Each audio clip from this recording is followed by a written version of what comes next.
esta tarde. Y Babel, ¿cómo está? Muy buenas tardes. Juan Carlos, qué gusto saludarte, a tus órdenes. Y Babel, ¿cómo puede saber un ciudadano si tiene a un buen diputado local, a un buen diputado federal? Qué buena pregunta, Juan Carlos. Yo creo que uno de los problemas que tenemos con la representación y nuestros legisladores es que estamos buscando justamente la representación en individuos y no en los partidos políticos.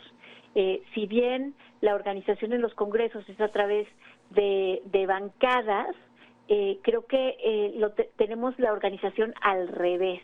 Los legisladores en su desempeño legislativo tienen que ser individuos, pero en su representación tienen que formar parte de un partido político que aglutine intereses y formas de ver el mundo en la sociedad. Y me parece que lo tenemos al revés. Buscamos en las elecciones al legislador como individuo y después lo dejamos que se organice como partido en los congresos. Me parece que lo que tendríamos que hacer es más bien buscar al partido, no al individuo. Sí, por eso entonces la propuesta del presidente López Obrador, la reforma electoral, una propuesta de fuera máscaras y que ya no haya distritos y que la representación se decida por listas, es decir, que una persona en una ciudad, en un municipio, en un estado vote por los diputados de una lista y que la representación se realice conforme al porcentaje que tenga cada partido y los que entren de esa lista. ¿Es ya un fuera máscaras entonces? Pues mira, no, sí, en realidad sí, porque además de facto sucede un poco así. Y fíjate que esta propuesta de elección proporcional, yo creo que es una de las poquísimas iniciativas que han salido del titular del Ejecutivo que no me parece nada mal. Esa reforma electoral tiene otros problemas, como por ejemplo el enfoque que tiene sobre el Instituto Nacional Electoral, me parece que es gravísimo, porque lo que está buscando es que sean elegidos, imagínate a los consejeros haciendo campaña por el país para ser elegidos, para ser consejeros del Instituto Nacional Electoral, eso me parece gravísimo. Pero la parte que tiene que ver con la representación legislativa no me parece mal, justamente porque le regresa a los partidos políticos la fuerza que deben de tener en las elecciones, porque un legislador, en realidad, uno no hace la diferencia. No es que yo en mi distrito 14 pueda ver que cambia el país porque mi legislador va a hacer algo por mi distrito, realmente no. O sea, mi legislador, el del distrito 14, representa a un partido político y va a votar leyes que afectan también al del distrito 14 de otro estado, no nada más a mi distrito. Entonces, no me parece mal esa propuesta para regresarle a los partidos esa fuerza, ¿eh? Tiene por ahí otros detalles, pero por lo menos eso no me parece mal.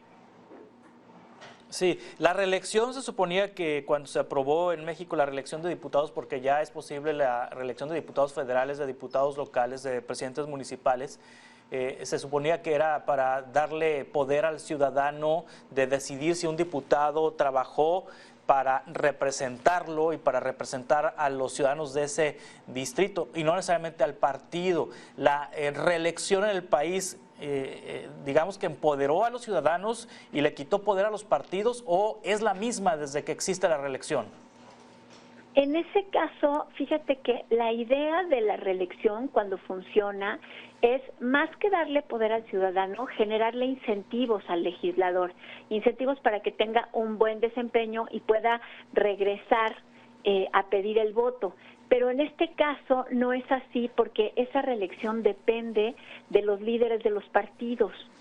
Y entonces no es en automático, no es como una especie de derecho de primacía que tengan los legisladores, que tengan una curul, como sucede en otros países del mundo. Aquí uno de los casos más emblemáticos que seguramente tú recuerdas y quienes nos están escuchando también fue el de Porfirio Muñoz Ledo, a quien no le permitieron contender nuevamente por un espacio legislativo porque esa decisión era del partido y si el partido no quiere, pues no quiere y listo.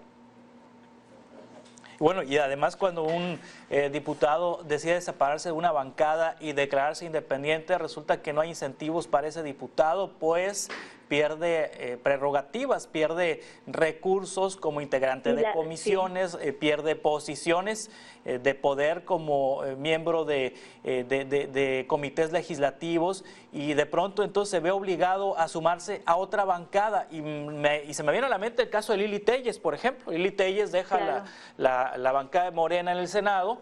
En algún momento se pensó que se declararía independiente, luego se dio cuenta que pues no le convenía al interior porque no tenía un grupo que la respaldara y recursos y asesores y demás, y entonces sumó a la bancada del Partido Acción Nacional, y entonces de pronto de apoyar una plataforma política está apoyando ahora una plataforma política completamente distinta. Entonces no hay un incentivo para los que se declaran independientes.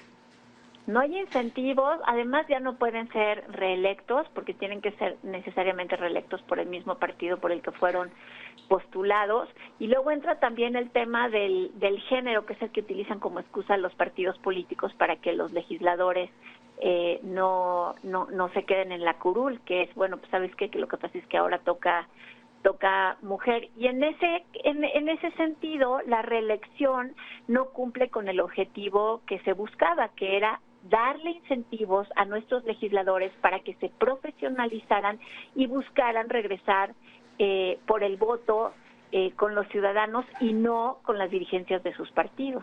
Por eso te digo, es que además son dos dimensiones. Hay un momento en los que los legisladores tienen que ser individuos y hay otro momento en el que los legisladores, o más bien los candidatos, tienen que ser representantes de una visión del mundo. Ahí es en donde los partidos políticos deben de tener más fuerza y no la tienen. Y la tienen, en cambio, en el control de los recursos, las comisiones y las conciencias de quienes son elegidos legisladores. Sí. ¿De qué manera podemos evaluar a un diputado? ¿Cuáles serían los aspectos principales para evaluar el desempeño de un diputado? Pues otra vez no estoy muy segura de que tengamos que hacerlo de forma individual, porque tendríamos que ver que si subió a tribuna, que si tuvo iniciativas, y te voy a decir una cosa, así no, o sea, justamente así no, o sea, no se trata de ver cuántas veces ha subido a decir barbaridades o cuántas veces ha puesto una iniciativa. Hay muchas iniciativas que están rezagadas y después los medios de comunicación lo que hacemos es decir, ay, no están trabajando los diputados, tienen 70% de las iniciativas rezagadas. No, gracias al cielo están rezagadas. Y gracias al cielo algunos diputados no ponen iniciativas, porque la mayor parte de esas iniciativas son barbaridades. Entonces, así no es así como se mide a un legislador. También depende de si es un legislador de oposición o si es un legislador que forma parte del gobierno. Y si forma parte del gobierno, gran parte de su trabajo va a ser tras bambalinas para convencer a otros legisladores de que voten a favor de cierta iniciativa, y entonces eso no lo podemos ver nosotros. Si es un legislador de oposición, entonces muchas veces lo que vamos a querer es ver que levante la voz y que tenga argumentos sólidos en tribuna. Creo que una evaluación cuantitativa es muy difícil de hacer con los legisladores. Creo que en ese caso tiene mucho más sentido agarrarse de las evaluaciones que hacen observatorios ciudadanos, que sí hacen una observación cualitativa sobre el trabajo que realizó el diputado, ¿no? O la diputada. Sí, cuando menos la asistencia es un parámetro que están obligados a cumplir, es decir, que vayan a las sesiones, pues para eso están, que vayan a las sesiones, no únicamente del Pleno, sino también de las sesiones de las comisiones donde dictaminan y donde discuten cómo van a presentar o cómo se va a dictaminar ante el Pleno una iniciativa.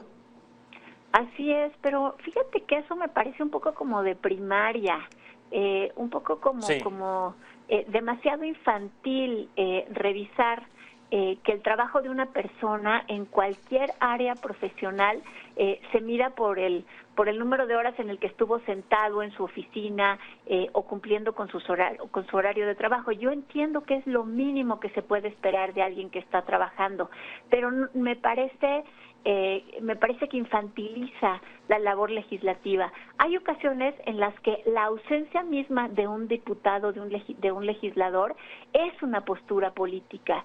Y en ese caso, ¿qué? O sea, ¿lo vamos a castigar? Claro. Lo castigaremos Sí. que no reciba recursos, pero está haciendo su trabajo cuando es una postura política.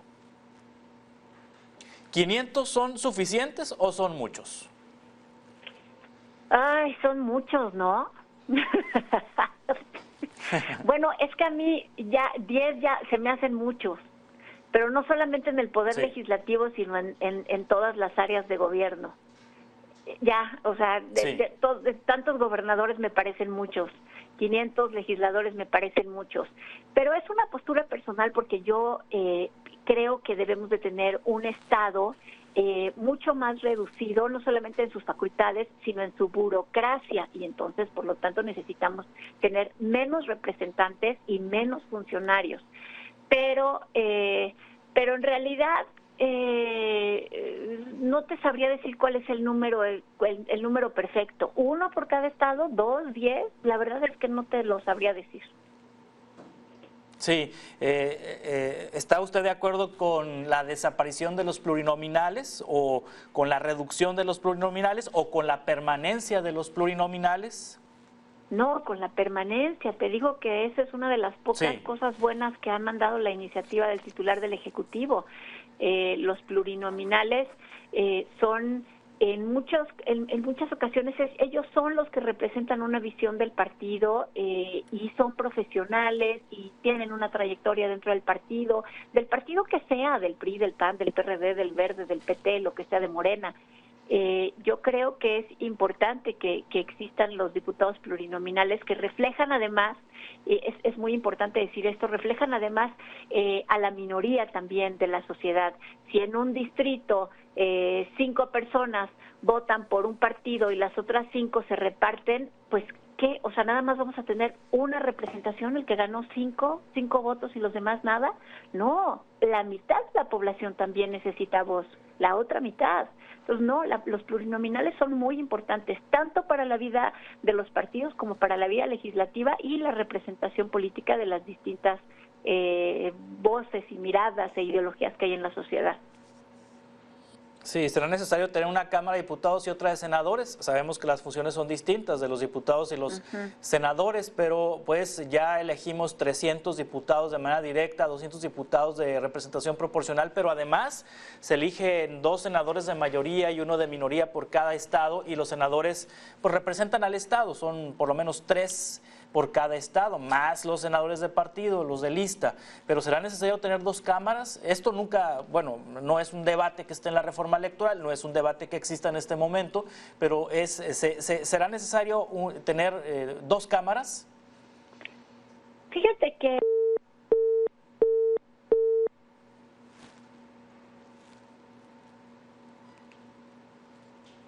Bueno, perdimos la comunicación con Ibabel Arroyo, politóloga, directora del diario digital El Andén. Estamos platicando sobre los diputados, cómo medir el desempeño de los diputados locales, diputados federales, a propósito también de la reforma electoral que ha planteado el presidente López Obrador, en donde se cambian las reglas, donde propone cambiar las reglas de elección de los legisladores. Propone que se reduzca a 300 el número de legisladores, de 500 a 300, y que estos sean elegidos a través de listas que propondrían los partidos políticos, y sería a través del porcentaje que reciba cada lista, cada partido político, cómo se elegiría los diputados por cada entidad de la República, porque también desaparecerían los distritos electorales. Y bueno, hablando particularmente también de la evaluación legislativa, cómo podemos saber si tenemos un buen legislador y si estos representan realmente los intereses de sus representados, si estos representan realmente los intereses de sus votantes y no necesariamente los partidos políticos. Es lo que platicamos con Ibabel Arroyo. ¿Recuperamos la comunicación? No, parece que ya no recuperamos la comunicación. Le agradecemos a Ibabel Arroyo sus puntos de vista y compartir sus opiniones sobre este tema, el desempeño de los legisladores en nuestro país. Continuamos con más noticias en 2 minutos.